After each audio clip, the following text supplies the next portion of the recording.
ಕರ್ನಾಟಕದಲ್ಲಿ ಯಾವ್ಯಾವ ಪೋಸ್ಟಿಗೆ ಅರ್ಜಿಯನ್ನ ಕರೆದಿದ್ದಾರೆ ಅಂದ್ರೆ ನಾನು ಈಗಲೇ ಸ್ಪಷ್ಟವಾಗಿ ತಿಳಿಸ್ಕೊಡ್ತಾ ಇದ್ದೇನೆ. 22 ಏಪ್ರಿಲ್ 2026ರಿಂದ 21 ಮೇ 2026 ತನಕ ಅವಕಾಶ ಕೊಟ್ಟಿದ್ದಾರೆ. ನಿನ್ನೆನೆ ಅಧಿಕೃತವಾಗಿ ಅಧಿಸೂಚನೆ ಪ್ರಕಟ ಮಾಡಿದ್ದಾರೆ.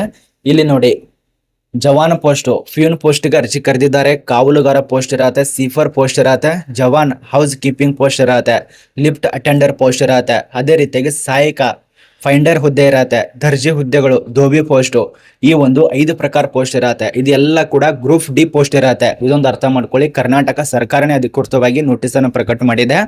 ಇದೆಲ್ಲ ಗ್ರೂಪ್ ಡಿ ಪೋಸ್ಟ್. ಯಾರು ಆಸಕ್ತಿ ಇದ್ದವ್ರು ಇದಿರಲ್ಲ, ಅಪ್ಲಿಕೇಶನ್ ಹಾಕಿ. 10ನೇ ಪಾಸ್ ಆದವರು, ಸೆಕೆಂಡ್ PUC ಡಿಗ್ರಿ ಮತ್ತು ಉಳಿದಂತ ಎಜುಕೇಶನ್ ಕೂಡ ಹೊಂದಿದವರು ಅಪ್ಲಿಕೇಶನ್ ಹಾಕಬಹುದು. ಮುಂದ್ಗಡೆ ನೋಡೋಣ. ಮತ್ತು ಮಹಿಳೆಯರಿಗೆ ಪುರುಷರಿಗೆ ಇಬ್ಬರಿಗೆ ಅವಕಾಶ ಇರತ್ತೆ. ನೋಡಿ ಯಾವ್ಯಾವ ಪೋಸ್ಟ್ ಇದಾವೆ ಏನು ಅಂತ ಅಂತೇಳಿ. ಬ್ಯಾಕ್ಲಾಗ್ ಹುದ್ದೆಗಳಿಗೆ ಸಂಬಂಧಪಟ್ಟಂತೆ ಕೂಡ ಪೋಸ್ಟ್ ಇರತ್ತೆ. ಯಾವ್ಯಾವ ಇದಾವೆ ಏನು ಅಂತ ನೋಡೋಣ. ವಿಡಿಯೋ ಕೊನೆತನಕ ನೋಡಿ, ಸಂಪೂರ್ಣ ಮಾಹಿತಿ ಅರ್ಥ ಆಗತ್ತೆ. ಇಲ್ಲಿ ತುಂಬಾ ಜನರಿಗೆ ಗೊತ್ತೇ ಆಗಲ್ಲ ಯಾವ್ಯಾವ ಪೋಸ್ಟ್ ಇದಾವ ಅಂತೇಳಿ. ಇಲ್ಲಿ ನೋಡಿ, ವಿವಿಧ ಗ್ರೂಪ್ ಡಿ ಹುದ್ದೆಗಳಿಗಾಗಿ ಅಭ್ಯರ್ಥಿಗಳಿಗೆ ನೇರ ನೇಮಕಾತಿ ಅರ್ಜಿಯನ್ನ ಕರೆದಿದ್ದಾರೆ. 22 ಏಪ್ರಿಲ್ 2026ರಿಂದ. ನೀವೇ ನೋಡಿ, ಕಣ್ಣು ಕಿಸದ್ ನೋಡಿ, ಕೆಲವು ಜನ ನೋಟಿಸ್ ಇಲ್ಲ ಅಂತಾರ. 21 ಮೇ 2026 ಇದು ಕೊನೆಯ ದಿನಾಂಕ. ಇದು ಶಾರ್ಟ್ ಡೇಟು. ನೋಟಿಸ್ ಪ್ರಕಟ ಆಗಿದೆ. ನೋಟಿಸ್ ಪ್ರಕಟ ಆಗಲ್ದೆ ಆ ರೀತಿ ಹೇಳಕ್ಕೆ ಆಗಲ್ಲ. ಸುಳ್ಳು ಸುದ್ದಿ ಅಂತ ಹೇಳುವಂತ ಬರೋದಿಲ್ಲ. ನೋಡಿ, ಟೋಟಲ್ ಆಗಿ ಎಷ್ಟು ಪೋಸ್ಟ್ ಇದಾವೆ? ಇಲ್ಲಿ 93 ಪೋಸ್ಟ್ ಗ್ರೂಪ್ ಡಿದಲ್ಲಿ ನೇಮಕಾತಿ ಆಗ್ತಾ ಇದೆ. ಧೋಬಿ, ದರ್ಜಿ, ಸಹಾಯಕ ಪೈಂಡರು, ಲಿಫ್ಟ್ ಅಟೆಂಡರು, ಹೌಸ್ ಕೀಪರು, ಜವಾನು, ಅದರಲ್ಲಿ ಜವಾನು ಅಂದ್ರೆ ಫ್ಯೂನ್ ಪೋಸ್ಟು, ಕಾವಲುಗಾರ, ಸೀಫರು, ಇವೆಲ್ಲ ನೇಮಕಾತಿ. ಅಪ್ಲಿಕೇಶನ್ ಹಾಕೋದು ಆನ್ಲೈನ್ ನಲ್ಲಿ ಇದಿಲ್ಲಿದೆ ನೋಡಿ, karnataka.gov.in ಗೆ ಭೇಟಿ ಮಾಡಿಕೊಂಡು ಅಪ್ಲಿಕೇಶನ್ ಹಾಕಿ.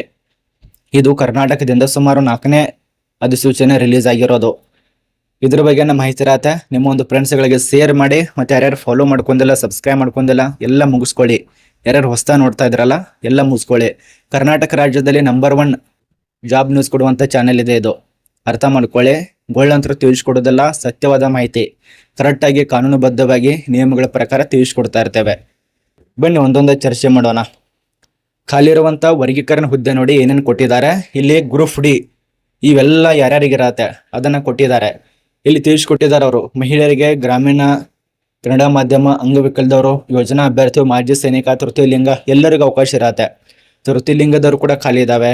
ಮಾಜಿ ಸೈನಿಕರು ಕೂಡ ಖಾಲಿ ಇರತ್ತೆ. ಉಳಿದಂತ ಕ್ಯಾಂಡಿಡೇಟ್ ಆದವ್ರು ಎಲ್ಲರಿಗೂ ಖಾಲಿ ಇರತ್ತೆ. ಇನ್ನು ಇದಕ್ಕೆ ಸಂಬಂಧಪಟ್ಟಂತೆ ವರ್ಗೀಕರಣ ಮಾಡಿದ್ದಾರೆ. 4ನೇ ಬಿಂದು, 24ನೇ ಬಿಂದು, 4ನೇ ಬಿಂದು, 4ನೇ ಬಿಂದು, ಈ ರೀತಿಯ ವರ್ಗೀಕರಣ ಮಾಡಿದ್ದಾರೆ. ಇದನ್ನ ನೋಡ್ಕೊಳ್ಳಿ. ಅದೇ ರೀತಿಯಾಗಿ ಪರಿಶಿಷ್ಟ ಜಾತಿ, ಪರಿಶಿಷ್ಟ ಪಂಗಡ, ಪ್ರವರ್ಗ 1 ಈ ರೀತಿಯ ವರ್ಗೀಕರಣ ಮಾಡಿದ್ದಾರೆ. ಅದೇ ರೀತಿಯಾಗಿ ಲಿಫ್ಟ್ ಅಟೆಂಡರ್, ಈ ಒಂದು ಉಳಿದ ಮೂಲ ವೃಂದದಲ್ಲಿ 5 ಪೋಸ್ಟ್ ಇರತ್ತೆ. ಲಿಫ್ಟ್ ಅಟೆಂಡರು ಯಾರ್ಯಾರಿಗಿರತ್ತೆ ಇಲ್ಲಿ ಕೊಟ್ಟಿದ್ದಾರೆ. ನಾನು ಒಂದೊಂದಾಗಿ ಡೀಟೇಲ್ಸ್ ಆಗಿ ತಿಳಿಸ್ಕೊಡ್ತಾ ಹೋಗ್ತೇನೆ. ಯಾವ ಪೋಸ್ಟ್ ಇದಾವೆ ಏನು ಅಂತ ಹೇಳಿ. ನೀವು ಬರೀ ನೋಡ್ಕೋತವ್ರಿ ಅಷ್ಟೇ. ಕೊನೆಯಲ್ಲಿ ನೀವು ಇಷ್ಟ ಇತ್ತಂದ್ರೆ, ಪೋಸ್ಟ್ ಬೇಕಾಗಿತ್ತಂದ್ರೆ ಅಪ್ಲಿಕೇಶನ್ ಹಾಕಿ. ಲಿಫ್ಟ್ ಅಟೆಂಡರ್ ಇದೆಯಲ್ಲ, ಉಳಿಕೆ ಮೂಲದಲ್ಲಿ 5 ಪೋಸ್ಟು. ಅದೇ ರೀತಿಯಾಗಿ ಸಹಾಯಕ ಈ ಒಂದು ಫೈಂಡರ್, ಉಳಿಕೆ ಮೂಲದಲ್ಲಿರುವುದು 1 ಪೋಸ್ಟು.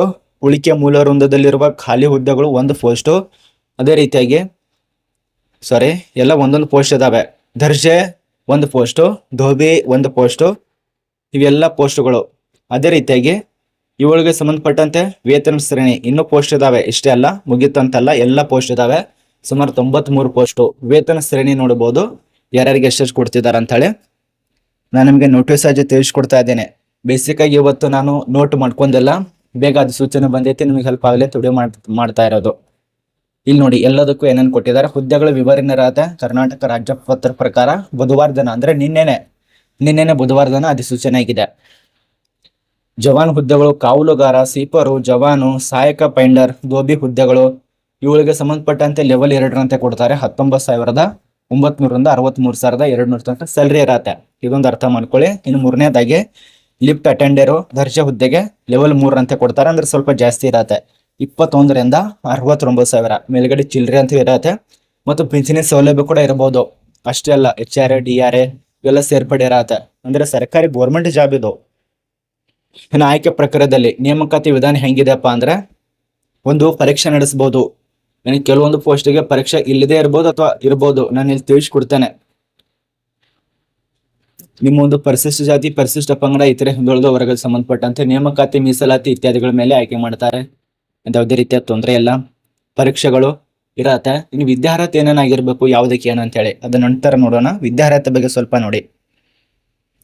ಮೊದಲನೇದಾಗಿ ಜವಾನು ಕಾವಲುಗಾರ ಸೀಪರು ಜವಾನ್ ಹೌಸ್ ಕೀಪರ್ ಹುದ್ದೆಗೆ 10ನೇ ತರಗತಿ ಆಗಿರ್ಬೇಕು ಇಲ್ಲಿ ಕೊಟ್ಟಿದ್ದಾರೆ. ಮತ್ತು ತಸ್ತಮಾನ ಕೂಡ ಆಗಿರ್ಬೇಕು. ಲಿಫ್ಟ್ ಅಟೆಂಡರ್ ಅಂತ ಹೇಳಿ 10ನೇ ತರಗತಿ ಅಂತ ಆಗಿರ್ಲೇಬೇಕಾಗತ್ತೆ. ತರಗತಿಯಲ್ಲಿ ಪರೀಕ್ಷೆ ಕೂಡ ಹೊಂದಿರಬೇಕು. ಏನೇ ಇಲ್ಲಿ ಅನುಭವ ಅಂತೂ ಕೇಳಿಯಲ್ಲ ವೀಕ್ಷಕರೇ, ಇದೊಂದು ಅರ್ಥ ಮಾಡ್ಕೊಳ್ಳಿ.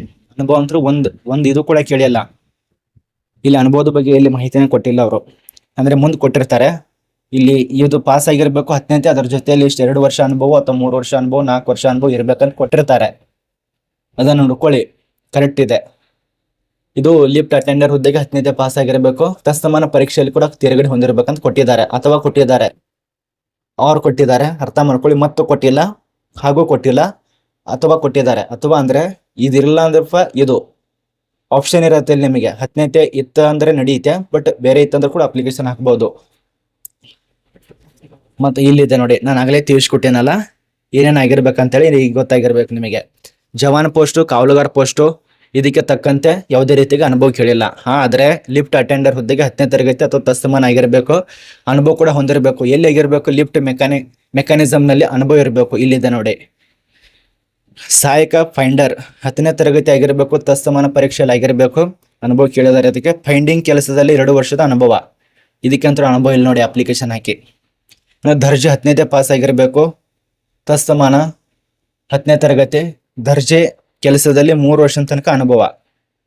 ನಾನು ಆಗಲೇ ತಿಳಿಸ್ಕೊಟ್ಟಿದ್ದೀನಿ, ಕೊಟ್ಟಿರ್ತಾರಪ್ಪ ಅಂತ ಹೇಳಿ. ಇನ್ನು ಧೋಬಿ 10ನೇ ತರಗತಿ ಆಗಿರಬೇಕು. ತಸ್ತಮಾನ ಧೋಬಿ ಕೆಲಸದಲ್ಲಿ ಕೂಡ ಅನುಭವ ಇರಬೇಕಾಗತ್ತೆ. ಇಷ್ಟೇ ವರ್ಷ ಅಷ್ಟೇ ವರ್ಷ ಅಂತ ಇದರಲ್ಲಿ ಕೊಟ್ಟಿಲ್ಲ, ಬಟ್ 3 ತಿಂಗಳು 4 ತಿಂಗಳು ಒಟ್ಟಾರೆ ಅನುಭವ ಇರಬೇಕು. ಇಷ್ಟು ನಿಮ್ಗೆ ಕೊಟ್ಟಿದ್ದಾರೆ. ಇದಕ್ಕೆ ಸ್ಪ್ಯೂನ್ ಪೋಸ್ಟಿಗೆ, ಕಾವಲುಗಾರ ಪೋಸ್ಟಿಗೆ, ಸೀಪರ್ ಹುದ್ದೆಗೆ ಅನುಭವ ಅಂತೂ ಕೇಳೇ ಇಲ್ಲ. ಎಲ್ಲರೂ ಅಪ್ಲಿಕೇಶನ್ ಹಾಕಿ. ಇನ್ನು ವಯೋಮಿತಿ ಬಗ್ಗೆ ವಿಷಯ ನೋಡಿ. ಅಭ್ಯರ್ಥಿಗಳಿಗೆ ಈ ಒಂದು 93 ಪೋಸ್ಟ್ ಇದಾವಲ್ಲ, ಈ ಒಂದು 93 ಪೋಸ್ಟ್ಗೆ ಎಷ್ಟೆಷ್ಟು ಆಗಿರಬೇಕು ಅದನ್ನ ನೋಡಿ. ಇತರೆ ಅಭ್ಯರ್ಥಿಗಳಿಗೆ 40 ವರ್ಷ, ಕನಿಷ್ಠ ಅಂತ 18 ವರ್ಷ ಇರಬೇಕಾಗತ್ತೆ. 2A 2B 3 ಹಿಂದುಳಿದ ವರ್ಗದವರು ಯುವರ ಅಭ್ಯರ್ಥಿಗಳಿಗೆ 43 ವರ್ಷ. ಪರಿಶಿಷ್ಟ ಜಾತಿ ಪರಿಶಿಷ್ಟ ಪಂಗಡ ಪರವರ್ಗ ಅಭ್ಯರ್ಥಿ SC ST ವರ್ಗದವರಿಗೆ 45 ವರ್ಷ ಇದು ಕೊಟ್ಟಿದ್ದಾರೆ. ಕನಿಷ್ಠವಾಗಿ 18 ವರ್ಷ.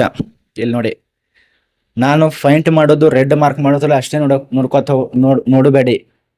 ಇಲ್ಲಿ ಬೇರೆ ಕಡೆ ಎಲ್ಲ ಕಡೆ ಕಣ್ಣು ಹಾಡ್ಸಿ ನೀವೆಲ್ಲ ಕಡೆ, ಯಾಕಂದ್ರೆ ನಾನು ಕಾಣಿಸೋದು ಕೂಡ ನಿಮಗೆ ಕಾಣಿಸುತ್ತೆ, ಆದ ಕಾರಣ. ಇನ್ನು ಅರ್ಧ ಶುಲ್ಕದ ವಿಷಯ ನೋಡಿ. ಇಲ್ಲಿ 200 ರೂಪಾಯಿ ಇಟ್ಟಿದ್ದಾರೆ ಆನ್ಬೆಗೆ. ಇಟ್ಟಿರ್ಬೋದು 750 ರೂಪಾಯಿ. ಇಲ್ಲ, ಕಡಿಮೆ ಇಟ್ಟಿದ್ದಾರೆ ನೋಡಿ, 750 ರೂಪಾಯಿ. ಸ್ವಲ್ಪ ಏನಾದರೂ ಬೈದಿದ್ದು ಸ್ವಲ್ಪ ಕೇಳಿಸ್ಕೊಂಡಿದ್ರು ಅನಿಸುತ್ತೆ, ಆದ ಕಾರಣ ಕಡಿಮೆ ಮಾಡಿದ್ದಾರೆ ಅವರು. ಸಾಮಾನ್ಯ ಅಭ್ಯರ್ಥಿಗಳಿಗೆ 200 ರೂಪಾಯಿ. ಇತರೆ ಹಿಂದುಳಿದ ವರ್ಗದ ಪ್ರವರ್ಗ 2T T ಠ ಅವ್ರಿಗೆಲ್ಲರಿಗೂ ಇದೆಯಲ್ಲ 200 ರೂಪಾಯಿ. ಪರಿಶಿಷ್ಟ SC ST ವರ್ಗ, ಇತರೆ ಹಿಂದುಳಿದ ವರ್ಗದವರಿಗೆ ಇವರಿಗೆಲ್ಲರೂ ಸೇರಿದ ನೀವೇನಾದರೂ ಅಂಗವಿಕಲತೆ ಹೊಂದಿತ್ತಂದ್ರೆ ಮಾಜಿ ಸೈನಿಕರಿಗೆ 100 ರೂಪಾಯಿ ಇರತ್ತೆ, 200 ಅಲ್ಲ, ಅಲ್ಲಿ ಕೊಟ್ಟಿದ್ದಾರೆ. ಇಲ್ಲಿ ಪ್ರಮುಖ ಸೂಚನೆಗಳು ಕೆಲವು ಕೊಟ್ಟಿದ್ದಾರೆ. ಒಂದಕ್ಕಿಂತ ಜಾಸ್ತಿ ಅಪ್ಲಿಕೇಶನ್ ಹಾಕಬಾರ್ದು. ಒಬ್ಬರಿಗೆ ಒಂದೇ ಅವಕಾಶ ಇರತ್ತೆ. ಪೋಸ್ಟದಲ್ಲಿ ಬೇರೆ ಬೇರೆ ಹಾಕೊಳ್ಳಿ, ಅದೇ ಟೆನ್ಷನ್ ಅಲ್ಲ, ಬಟ್ ಅದಕ್ಕೆ ತಕ್ಕಂತೆ ವಿದ್ಯಾರ್ಹತೆ ಆಗಿರಬೇಕು. ಆದರೆ ನೀವೇನು ಅಪ್ಲಿಕೇಶನ್ ಹಾಕ್ತಿರಲ್ಲ, ಒಂದೇ ಡಾಕ್ಯುಮೆಂಟ್ಸ್ ಅನ್ನು ಯೂಸ್ ಮಾಡಿಕೊಂಡು ಒಂದೇ ಪೋಸ್ಟಿಗೆ 4-5 ಸಲ ಅಪ್ಲಿಕೇಶನ್ ಹಾಕೋದು, ಈ ರೀತಿಯಾಗಿ ಆಗಲ್ಲ. ಒಂದು ಪೋಸ್ಟಿಗೆ ಒಂದ್ಸರಿ ಬೇರೆದ ಅಪ್ಲಿಕೇಶನ್ ಹಾಕಿ ಅದಕ್ಕೆ ತಕ್ಕಂತೆ ನೀವು ಅದು ವಿದ್ಯಾರ್ಹತೆ ಆಗಿರಬೇಕು, ಅದಂತರೂ ಆಗಿರಲೇಬೇಕು. ನೇರ ನೇಮಕಾತಿಯಲ್ಲಿ ಆಯ್ಕೆ ವಿಧಾನ ಇಲ್ಲಿ ಕೊಟ್ಟಿರುವಂಥ ಮಾಹಿತಿ ಪ್ರಕಾರ, ಮೊದಲನೇದಾಗಿ ಪರೀಕ್ಷೆಯಲ್ಲಿ ಪಡೆದಿರುವಂಥ ಅಂಕಗಳ ಆಧಾರದ ಮೇಲೆ, ಮಹಿಳಾ ಮೀಸಲಾತಿ ಆಧಾರದ ಮೇಲೆ, ಮತ್ತು ಗ್ರಾಮೀಣ ಅಭ್ಯರ್ಥಿಗೆ, ಮಾಜಿ ಸೈನಿಕರಿಗೆ, ಇವರಿಗೆಲ್ಲರೂ ಕೂಡ ಒಳ ಮೀಸಲಾತಿ ಅವೆಲ್ಲ ಜಾರಿ ಮಾಡ್ತಾರಲ್ಲ, ಅದಕ್ಕೆ ತಕ್ಕಂತೆ ಸಂದರ್ಶನಕ್ಕೆ ಆಯ್ಕೆ ಮಾಡ್ತಾರೆ. ಪರೀಕ್ಷೆ ಬಗ್ಗೆ ಮೆನ್ಷನ್ ಆಗಿಲ್ಲ ಇಲ್ಲಿ, ಸಂದರ್ಶನಕ್ಕೆ ಆಯ್ಕೆ ಮಾಡ್ತಾರೆ. ಸಂದರ್ಶನಕ್ಕೆ ಕರೆಯುವ ಅಭ್ಯರ್ಥಿಗಳಿಗೆ ಸಂಖ್ಯೆ ಅಧಿಸೂಚನೆ ಪ್ರಕಾರ ಹುದ್ದೆಗಳಿಗೆ ವರ್ಗದಲ್ಲಿ ಕ್ರಮದಲ್ಲಿ ಅಧಿಸೂಚನೆ ಒಟ್ಟು ಖಾಲಿರುವಂಥ 10 ಪಟ್ಟು ಸಂಖ್ಯೆಗೆ ಸಮನಾಗಿರುತ್ತದೆ. ಸಂದರ್ಶನಕ್ಕೆ ಗರಿಷ್ಠ 10 ಅಭ್ಯರ್ಥಿಗಳ ಅಂಕಗಳನ್ನು ನಿಗದಿಪಡಿಸಲಾಗಿರುತ್ತದೆ. ಬಹುಶಃ ಪರೀಕ್ಷೆ ಇದೆ ಇಲ್ಲ ಅಂತ ಒಂದು ಅರ್ಥ ಆಗ್ತಾ ಇಲ್ಲ, ಬಹುಶಃ ಪರೀಕ್ಷೆ ಇಲ್ಲ ಅನ್ಸುತ್ತೆ. ಅಭ್ಯರ್ಥಿಗಳ ಆನ್ಲೈನಲ್ಲಿ ಅಪ್ಲಿಕೇಶನ್ ಹಾಕೋದು ಈ ವೆಬ್ಸೈಟ್ ಇದೆ ನೋಡಿ. ಎಲ್ಲಿ ಕರೆದಿದ್ದಾರೆ ಅಂತ ತುಂಬಾ ಜನ ಕೇಳಬಹುದು. ಉಚ್ಚ ನ್ಯಾಯಾಲಯದಲ್ಲೇ 4-5 ನೋಟಿಫಿಕೇಶನ್ ಆಯಿತು. ಮೊದಲನೇದಾಗಿ ರಾಜ್ಯಪತ್ರ ರಿಲೀಸ್ ಮಾಡಿದ್ರು, 2ನೇ ರಾಜ್ಯಪತ್ರ ರಿಲೀಸ್ ಮಾಡಿದ್ರು, 3ನೇದು ಕೂಡ ರಿಲೀಸ್ ಮಾಡಿದ್ರು. ಈಗ ತಿಳಿಸ್ಕೊಡ್ತಾ ಇರೋದು 4ನೇದು. 4ನೇ ತಿಳಿಸ್ಕೊಡ್ತಾ ಇದ್ದೇನೆ. ತುಂಬಾ ಲಾಂಗ್ ಐತೆ ಅನ್ಸುತ್ತೆ ವಿಡಿಯೋ, ಆದ್ರೂ ಕೂಡ ನೋಡ್ತಾ ಇದ್ರಲ್ಲ, ಒಳ್ಳೇದು. ಜಾಬ್ ಬೇಕಾಗಿದೆ, ಏನ್ ಮಾಡ್ತೀರಾ ಪಾಪ, ಕಷ್ಟಪಡುವಂತ ವಿದ್ಯಾರ್ಥಿ ಗೊತ್ತು. ಮನೆ ಬಿಟ್ಟು ದೂರ ಬಂದು ಓದೋದು ಅವರಿಗೆ ಗೊತ್ತದು. ಈಗ ನಾನು ಹೇಳ್ತಾ ಇದ್ದೀನಿ, ಈ ಪರಿಸ್ಥಿತಿ ನನಗೆ ಗೊತ್ತು, ನೀವು ಓದ್ತಾ ಇದ್ರಲ್ಲ ಪರಿಸ್ಥಿತಿ ನಿಮ್ಗೆ ಗೊತ್ತು. ಬೇರೆದವ್ರು ಹೆಂಗ್ ಬೇಕಾದಂಗೆ ಮಾಡ್ತಾ ಇರ್ತಾರೆ, ಅವ್ರ ಬಗ್ಗೆ ತಲೆ ಕೆಡಿಸ್ಕೊಬೇಡಿ. ನೀವ್ ಏನ್ ಕೆಲಸ ಮಾಡ್ತಾ ಇದ್ದೀರಾ, ನೀವು ಎದಕ್ ಬಂದಿದ್ದೀರಾ ಅದ್ರ ಕಡೆ ಮಾತ್ರ ಫೋಕಸ್ ಕೊಡಿ. ಈಗಿನ ದಿನಮಾನದಲ್ಲಿ ಪ್ರೀತಿ ಪ್ರೇಮ ಹಂಗ ಹಿಂಗಂತ ಹೋಗಬೇಡಿ. ಅವ್ರ ಬೆನ್ನು ಹೋದ್ರೆ ಮುಗೀತು. ಅವ್ರ ಬೆನ್ನು ಹೋಗೋದನ್ನ ಬಿಟ್ಟು ಕರೆಕ್ಟ್ ಆಗಿ ಓದಿ. ಇವೆಲ್ಲ ಎಷ್ಟು ಮೀಸಲಾತಿ ಅದೆಲ್ಲ ವರ್ಗೀಕರಣ ಮಾಡಿದ್ದಾರೆ. ಅದೇ ರೀತಿಯಾಗಿ ಇನ್ನೂ ವಿವಿಧ ಒಂದು ಪ್ರಕಾರ ಇದಾವೆ, ಎಲ್ಲ ಸೂಚನೆಗಳು ಕೊಟ್ಟಿದ್ದಾರೆ. ಇನ್ನು ಏನೇನು ಬಿಟ್ಟೆ ನಾನು, ಇದು ಕಲ್ಯಾಣ ವೃಂದದಲ್ಲಿ ಅಂಡರ್ ಕಲ್ಯಾಣ ವೃಂದಕ್ಕೆ ಸಂಬಂಧಪಟ್ಟಂತೆ ಮಾಹಿತಿ. ಎರಡು ಪ್ರಕಾರ ಇದಾವೆ ಇಲ್ಲಿ. ನೋಟಿಸ್ಗಳು ಎರಡೇ ರಿಲೀಸ್ ಮಾಡಿದಾರ ಅಂತಲ್ಲ, ಎರಡು ನೋಟಿಸು. ಕಲ್ಯಾಣ ಉಳಿಕೆ ಮೂಲ ವೃಂದ ಕನ್ನಡದಲ್ಲಿರತ್ತೆ, ಕನ್ನಡದಲ್ಲಿರತ್ತೆ. ಅದೇ ರೀತಿಯಾಗಿ ಇಂಗ್ಲಿಷ್ ನಲ್ಲಿ ಕೂಡ ಕೊಟ್ಟಿದ್ದಾರೆ. ಅದು ಉಳಿಕೆ ಮೂಲ ವೃಂದ ಆಯ್ತು. ಇದು ಗ್ರೂಪ್ ಡಿ KKR ಅಂದ್ರೆ ಕಲ್ಯಾಣ ವೃಂದಕ್ಕೆ ಸಂಬಂಧಪಟ್ಟಂತೆ ನೋಡಿ. ಇಲ್ಲಿ ಸ್ವಲ್ಪ ಎಲ್ಲ ಸೇಮ್, ಬಟ್ ಪೋಸ್ಟ್ಗಳು ಅಷ್ಟೇ ಚೇಂಜ್. ಅಲ್ಲಿ 93 ಪೋಸ್ಟ್ ಇತ್ತಲ್ಲ, ಇಲ್ಲಿ 8. ಬರೀ ನಿಮಗೆ ಈ ಒಂದು ಕಲ್ಯಾಣ ಕರ್ನಾಟಕದಲ್ಲಿ 8 ಪೋಸ್ಟ್ ಇರತ್ತೆ. ಜವಾನ್ ಪೋಸ್ಟ್ ಅಷ್ಟೇ ಕರೆದಿದ್ದಾರೆ ಕಲ್ಯಾಣ ವೃಂದದಲ್ಲಿ. ಅದು ಯಾರಿಗಿದೆಪ್ಪ ಅಂದ್ರೆ ಇಲ್ಲಿ ನೋಡಿ, ಮೀಸಲು ರಹಿತ ಹುದ್ದೆಗೆ, ಅದ ನಂತರ ಮಹಿಳೆಯರಿಗೆ 1, ಗ್ರಾಮೀಣ ಅಭ್ಯರ್ಥಿಗೆ 1, ಅಂಗವಿಕಲರಿಗೆ 1. ಅದು ಕೂಡ ಸ್ಟಾರ್ ಕೊಟ್ಟಿದ್ದಾರೆ, ಬ್ಯಾಕ್ಲಾಕ್ ಇರಬಹುದು. ಇದು ಒಟ್ಟು 8 ಇಷ್ಟು ಕೊಟ್ಟಿದ್ದಾರೆ ನೋಡಿ.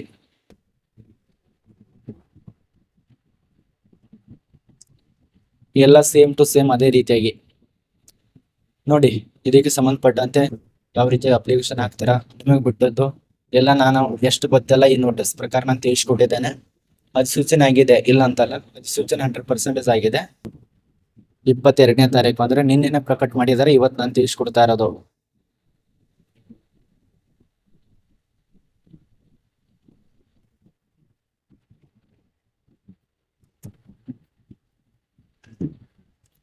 ಮತ್ತೊಂದು ಸಲ ನಿಮಗೆ ಈ ಒಂದು ದಿನಾಂಕನ ತಿಳಿಸ್ಕೊಡ್ತೇನೆ.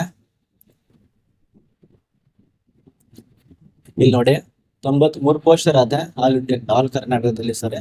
ನೋಡಿ 21ನೇ ತಾರೀಕು ಕೊನೆಯ ದಿನಾಂಕ. ಈ ಒಂದು ನೋಟಿಸ್ ಆಗಿರೋದೇ 22ನೇ ತಾರೀಕು ಏಪ್ರಿಲ್ 2026. ಇದು ನಿಮಗೆ ಕರೆಕ್ಟ್ ಆಗಿ ಮಾಹಿತಿ ಗೊತ್ತಾಗಿದೆ ಅಂತ ಅನ್ಕೋತೀವಿ. ಇದರಲ್ಲಿ ಏನಾದ್ರು ನಾನು ಮಾಹಿತಿ ತಪ್ಪಾಗಿ ಹೇಳಿದ್ರು ಕೂಡ ಕಮೆಂಟ್ ಬಾಕ್ಸ್ ನಿಮ್ದೇ ಇರತ್ತೆ. ಹೆಂಗ್ ಬಾಯಿಗೆ ಬರುತ್ತಲ್ಲ ಆ ರೀತಿಯಾಗಿ ಬೈರಿ.